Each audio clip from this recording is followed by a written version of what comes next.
एक मित्र ने लिखा है, क्या एक स्वस्थ समाज की स्थापना केवल कल्पना या ढोंग है? क्योंकि जब सब लीला ही चल रही है तो चलता रहेगा सब। द्वैत का जीवन, डुअलिटी सब स्वाभाविक है। निश्चित ही चलता रहेगा सब द्वैत का ये कार्य व्यापार, ये लीला ही है। भारत ने इसीलिए इसको लीला ही कहा, उसको गंभीरता से लेने के लिए नहीं कहा। हम एक जागृत समाज की परिकल्पना कर सकते हैं, हम एक स्वस्थ समाज की परिकल्पना कर सकते हैं, लेकिन इसका अभिप्राय क्या होगा? एक जागृत या स्वस्थ समाज, क्या हम ऐसी उसकी परिकल्पना करेंगे जहां सारे लोग जागृत हो गए, अब कोई सोया हुआ नहीं है, सारे लोग बुद्ध हो गए, अब कोई अबुद्ध नहीं है, या क्या? उसकी परिकल्पना क्या है? ढोंग कहना उतना उचित नहीं जान पड़ता है, लेकिन ढोंग भी हो सकता है अगर कोई उसको ढोंग बनाने की कोशिश करे, यानी कि कोई ये प्रिटेंड करने की कोशिश करे कि हाँ, हम एक दिन पूरे समाज को ठीक कर लेंगे, हम पूरे जीवन को एक दिन एक ही रंग में रंग देंगे। तो तमाम धर्म, तमाम मजहब ऐसी कोशिशों को लेकर चलते रहे हैं अतीत में, और उनकी कोशिशों ने हिंसा और रक्तपात ज़्यादा किया है बजाय कि स्वस्थ समाज को निर्माण करने में। क्या ऐसा नहीं दिखता? इतिहास के पन्ने उठा के देखिए, जिन लोगों को ये लगा कि मेरे पास वो दर्शन है, मेरे पास वो दृष्टि है कि यही ठीक है और ऐसे ही सबको होना चाहिए तो सब कुछ ठीक हो जाएगा, उन लोगों ने रक्त के सिवा और कुछ नहीं बहाया इस जमीन पर, तो वो तो स्वस्थ समाज नहीं बन पाया। तो क्या है ये स्वस्थ और जागृत समाज? इसकी बात जब उठेगी तो वही बात सामने आएगी जिसको मैं बार बार कहता रहा हूं, एक द्वैत का नृत्य, एक लीलापूर्ण समाज। अब द्वैत रहेगा तो जागृति का क्या यहां पर रोल होगा, क्या भूमिका होगी?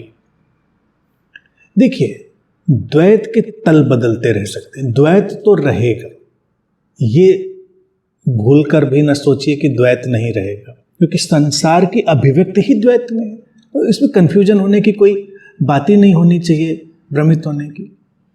तो अब एक है स्थूल द्वैत, जब चीजें बहुत सघनता से टकराती हैं, फिर सूक्ष्म द्वैत।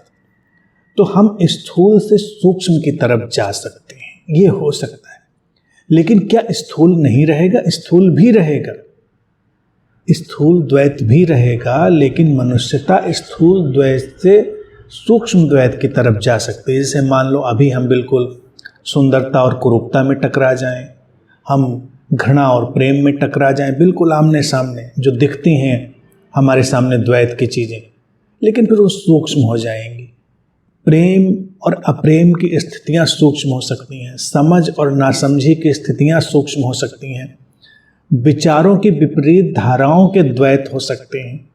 जैसे एक समय ऐसा था जब भारत ने शिखर छुआ अध्यात्म का, तो तकरीबन अगर हम देखें भगवान बुद्ध के समय की इस बात को, हजारों साल पहले, तो एक बुद्ध ही नहीं है वहाँ पर, अनेक अनेक विचारों को लेकर चलने वाले बुद्ध हैं, और बुद्ध भी हैं।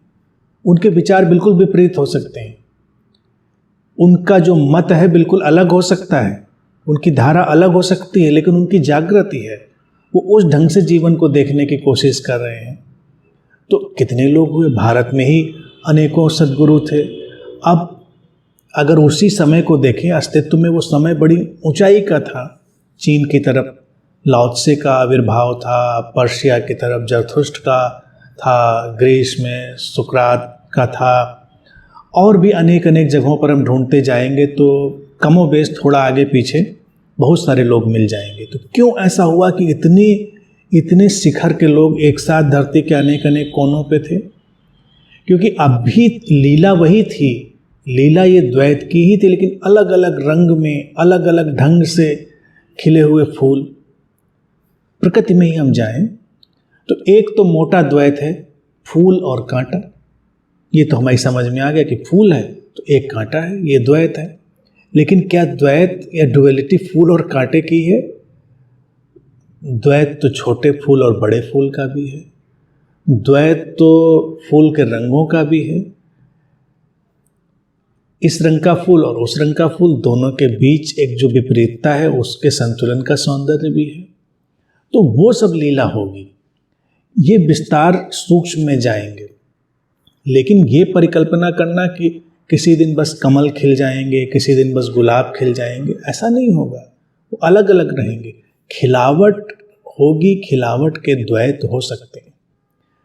अच्छा, इसको दूसरे सामान्य ढंग से देखें कि एक ऐसा समाज जो बहुत शिक्षित हो रहा है, हाँ, तो शिक्षा का तो एक रंग होगा, लेकिन शिक्षा के तरीके बहुत अलग हो जाएंगे।